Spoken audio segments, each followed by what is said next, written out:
My dear brothers and sisters, fruitlessness invites disaster. Fruitlessness invites disaster. An inhabited house invites dilapidation. When a house is not inhabited for a long time, slowly it wears out and gets dilapidated. A depraved city invites ravenous and rapacious invaders. An unmilching cow invites the butcher's knife. If a cow doesn't give milk, it is worthless and it invites the butcher's knife. An unguarded soldier invites the enemy's bullet. An unprepared student invites failure. An unorganized businessman invites losses. A loose and lapsed Christian invites damnation. Fruitlessness always invites disaster. My dear brothers and sisters, you must have heard about the Dead Sea. The Dead Sea is in Israel, a part of the Dead Sea is in Israel, and another part in Jordan. It's a lake about 50 kilometers in length and about 15 kilometers in width. And it is the lowest point of the earth. It is about 1,000 feet below the sea level. It is called the Dead Sea because there is no sustenance of life in the sea. It doesn't support any life. And therefore it is called Dead Sea. But once upon a time, this place that is occupied by the Dead Sea was a very fertile ground, very fertile ground. When you go to the book of Genesis, chapter 13, we have there an incident when patriarch Abraham called his nephew Lot, and he said to him, in the book of Genesis, chapter 13 following, he said, "Look, your herdsmen and my herdsmen are fighting over the grazing land." Then he said to him, "You take the left side, and I will take the right side. You choose whatever you want. And if you take the right side, I will take the left side. So let us not fight together because we are kindred. We are relations, brothers." And therefore, Lot looked towards the plains of Jordan, and then it was lush green. It was like the garden of God. So he took that portion. And Abraham took the other portion.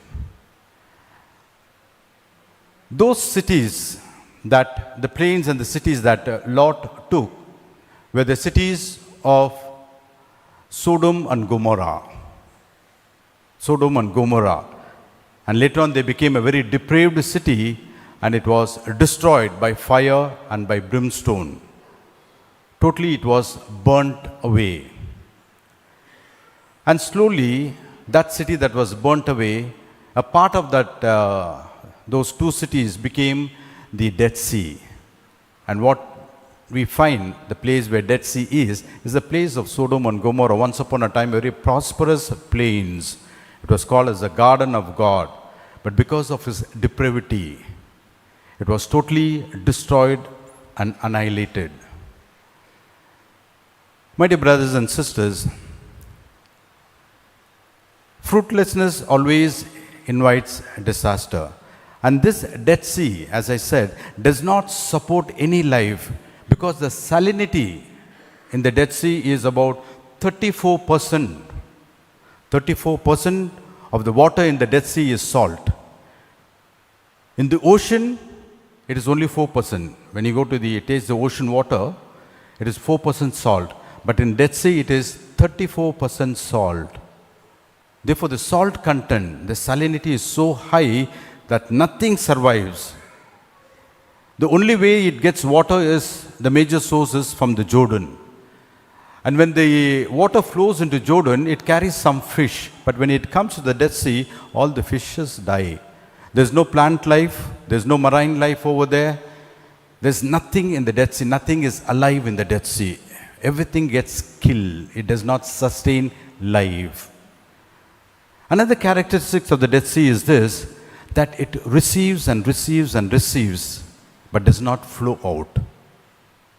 It just receives and receives water, but does not flow out. And that's the reason the content of salt is so high, the toxicity is so high in Dead Sea that it does not sustain or support any kind of life, either plant or even human life or even the marine life. It doesn't support. Fruitlessness always leads to disaster in life. My dear brothers and sisters, in today's gospel reading, we heard about the parable of the wicked servants. They were given and granted a beautiful vineyard by the master. Everything was fine about the vineyard. When the time of fruitfulness came, they did not return back or reciprocate the fruits that they were reaping to the master who was the rightful owner. And then we know the story. The master sent some of his servants, they were killed, they were thrown out, they were insulted, and finally sent his own son.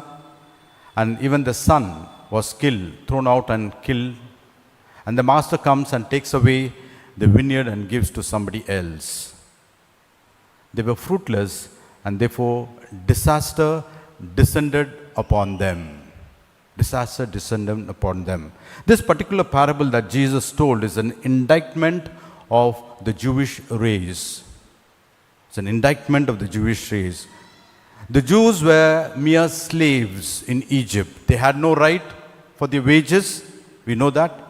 They had no right even for their life. The children, male children, were taken and they were killed. But God in His mercy took them and made them into a nation. It is God that who called them and made them into a chosen race. God with a mighty hand protected the people of Israel, the Jewish race. When the soldiers of the Egyptians followed them, God opened up a way in the Red Sea and parted the Red Sea and made the people to go, walking dry-shod in the Red Sea.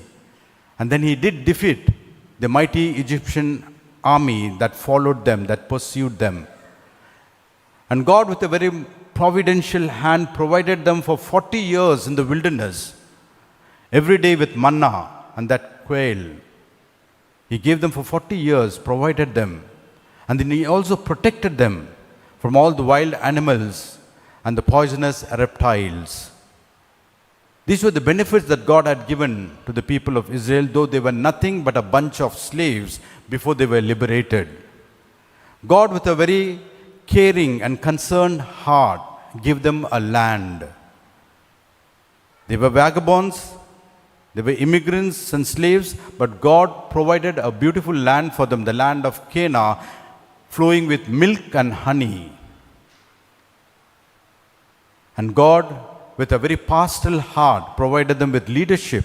He gave them the patriarchs, the prophets, the kings, He gave them. When they asked for a king, they were judges. When they asked for the king, God gave them a king. But He led the people astray. Then God sent the prophets to guide them. And they killed some of the prophets, exiled some of the other prophets, and they mistreated and maltreated all the prophets that God had sent. And finally, when God sent His own Son, they took Him and killed Him between two thieves. Therefore, the time of judgment came. God took away the land from them, and they were shattered and scattered all around the world. But before this calamity came, God had warned them. Jesus came and warned them. The Gospel of Luke chapter 13 verses 34. He said, "O Jerusalem, Jerusalem, the city that kills the prophets and stones the others, how I wish I could gather you like a hen gathers his brood under his wings, but you would not.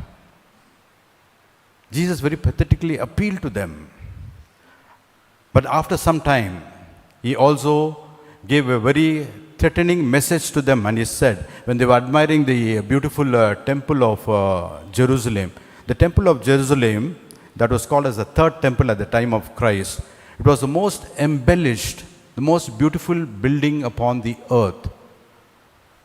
The Jews themselves used to say it was built by Herod, King Herod.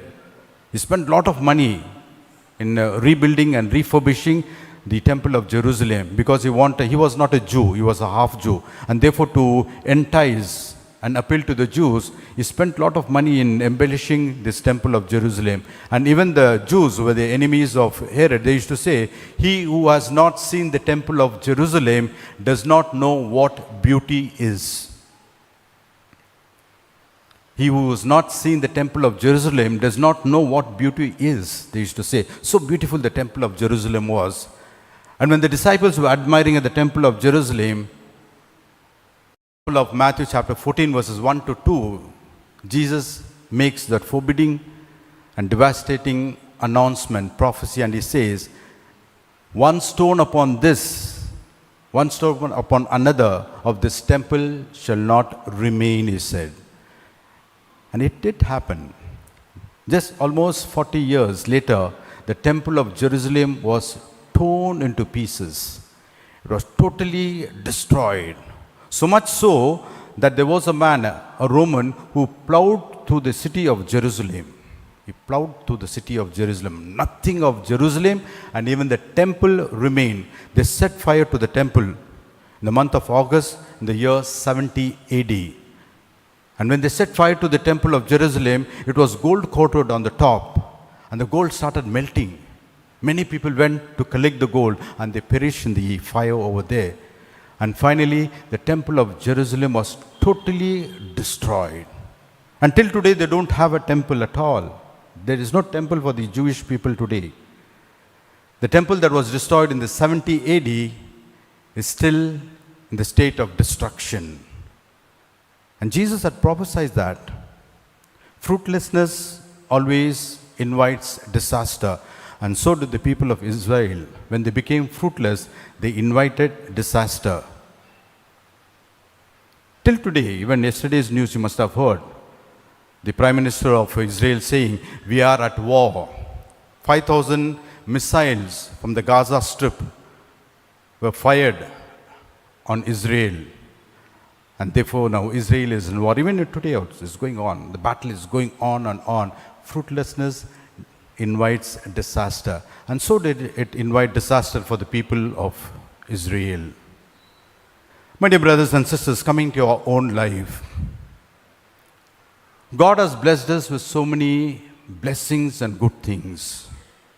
How are we responding and reciprocating the blessings of God in our lives? And we should always remember that fruitlessness, when we do not repay God for the blessings that He has given, we are inviting disasters in our lives. We have to give back to God what He has given to us by way of blessing. And what is God asking us? We are called to return by way of charity, by way of Christian virtues. That is the return that God expects from us. We are called to make this world and our surrounding better than what we are finding it today. That is the fruitfulness that God is expecting from us. Therefore, my dear brothers and sisters, as we participate in this Eucharist, may we ask the Lord to help us to be fruitful in life. I'd just like to end with a beautiful quote by Stephen Grillet. Stephen Grillet was a 19th century missionary. Very beautifully he said, I shall pass this world but once. I shall pass this world but once. Any good that I can do or any kindness that I can show to any other human being, let me do it now. Let me not defer it. Let me not neglect it, for I shall not pass this way once again. Let us be fruitful in our lives. Amen.